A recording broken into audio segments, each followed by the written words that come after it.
Hola, buenas tardes. Mi nombre es Herrera Valdés Esperanza. Soy del grupo 1TM11 de la materia Fisiología Humana del Instituto Politécnico Nacional. Hoy les voy a explicar un poco sobre la digestión y absorción química. Introducción. El aparato digestivo se extiende desde la boca hasta el ano. Recibe los alimentos, los fracciona en nutrientes, absorbe y elimina del organismo los restos de alimentos no digeribles. En la cavidad bucal se comienza con los primeros procesos de digestión mecánica y química. La digestión mecánica es el resultado de la masticación, mientras que la digestión química es la transformación de macromoléculas en nutrientes. La digestión química, como su nombre lo dice, incluye los cambios en la composición química de los alimentos durante su viaje por el tracto digestivo. Estos cambios son el resultado de la hidrólisis de los alimentos. ¿Qué es la hidrólisis? Bueno, es un proceso químico en el que un compuesto, tras unirse al agua, se va a fragmentar en compuestos más sencillos.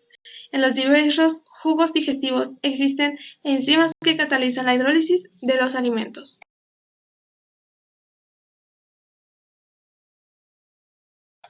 Como ya habíamos mencionado, la boca es el principal factor donde comienza la digestión.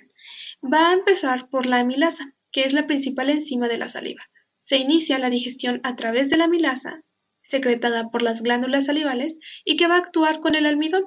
Lo va a descomponer en una unidad más sencilla y va a actuar sobre este almidón convirtiéndolo en maltosa, dextrinas, trisacáridos y en una pequeña medida de glucosa libre.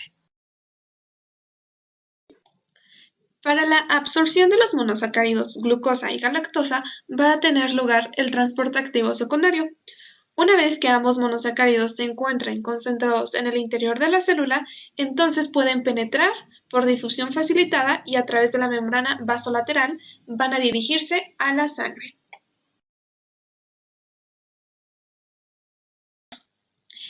El moco contenido en la saliva, secretado por las glándulas mucosas, va a lubricar al alimento y contribuirá a la transformación del bolo alimenticio. Una vez formado el bolo alimenticio, los movimientos de la lengua lo empujarán iniciando el proceso de deglución.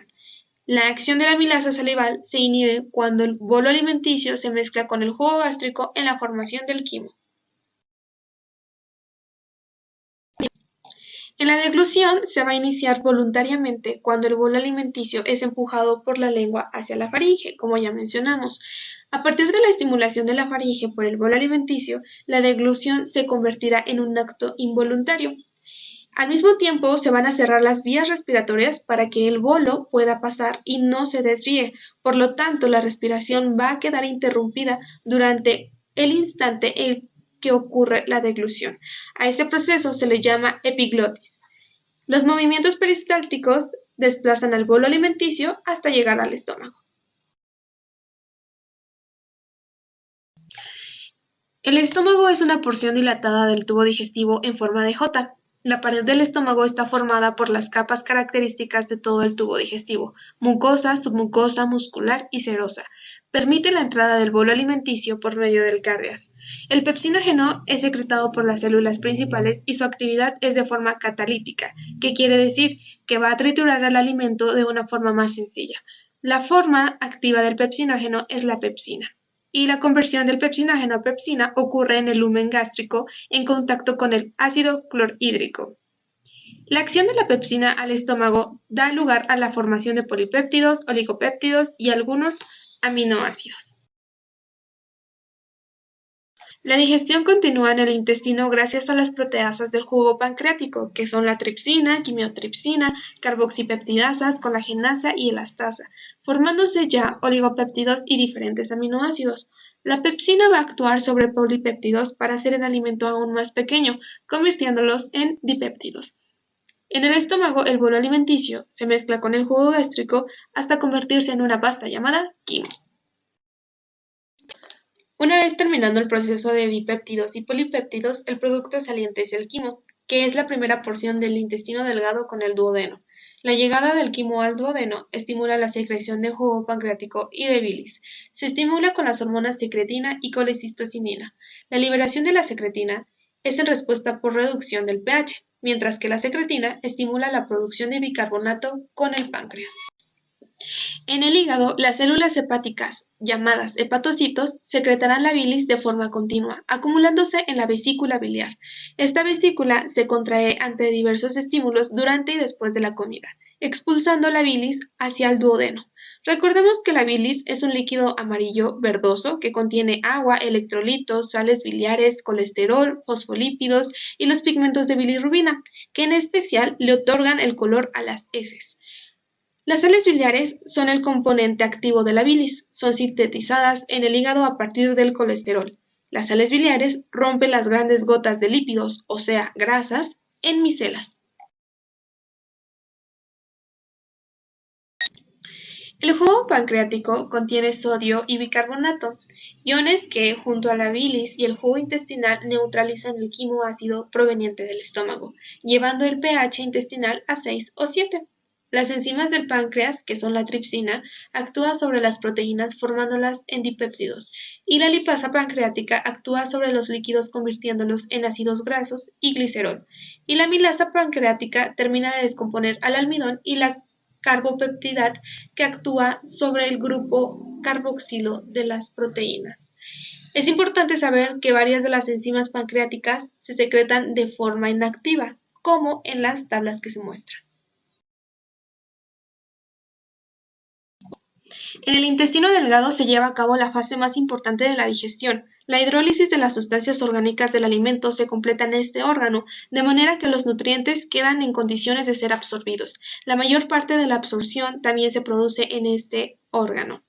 El intestino delgado recibe al quimo. El duodeno también se va a volcar en la bilis y el jugo pancreático, los cuales van a actuar sobre el quimo en la luz del intestino. Las células de la mucosa intestinal, los enterocitos, forman microvellosidades. A esta superficie se le va a conocer como ribete del cepillo. Las membranas del ribete del cepillo poseen diversas enzimas que participan en la digestión química. Algunas son la enzima enteroquinasa, que posee una unión débil a la membrana apical, por la cual se libera fácilmente hacia el lumen. Otra es la enteroquinasa, que es la encargada de activar el tripsinógeno del jugo pancreático. Y por último, la tripsina, que ésta se cataliza la activación de las moléculas de tripsinógeno y a su vez el resto de proenzimas del jugo pancreático. Algunas de las enzimas del ribete del cepillo son dextrinasas. Hidrolizan dextrinas a monosacáridos. Las disacaridasas separan el disacárido en monosacáridos constitutivos. Las aminopeptidasas separan el aminoácido aminoterminal del péptido y las dipeptidasas rompen los dipéptidos liberando aminoácidos. Como el resultado de la acción de estas enzimas, los glúcidos se reducen a monosacáridos y las proteínas a tripéptidos, dipéptidos y aminoácidos libres.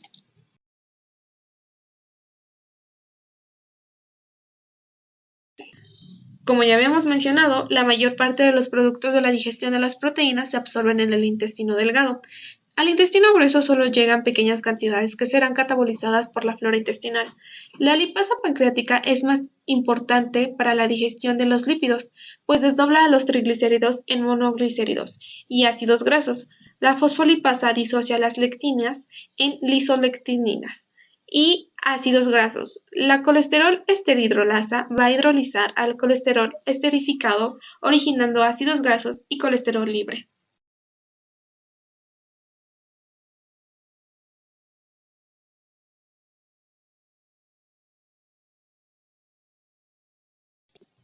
Para la absorción del agua, esta pasa por nuestro intestino delgado aproximadamente unos 9 litros diarios, 2 litros procedentes de la alimentación y unos 7 litros procedentes de las secreciones digestivas.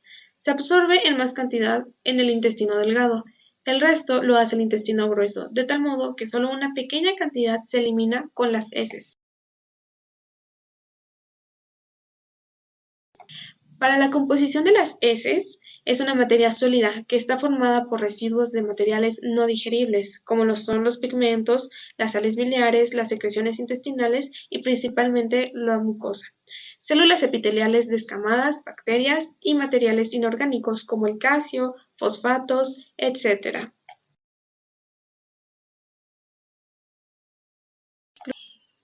En conclusión, la digestión es el conjunto de mecanismos por los cuales se produce la degradación de los alimentos y su transformación en moléculas de tamaño reducido. En ese proceso que supone desde una ruptura enzimática tanto de glúcidos como de proteínas y de lípidos, por medio de enzimas de la saliva, jugo gástrico, jugo pancreático y células de vellosidades intestinales, y ahí mismo su derivado en funciones que se van a realizar.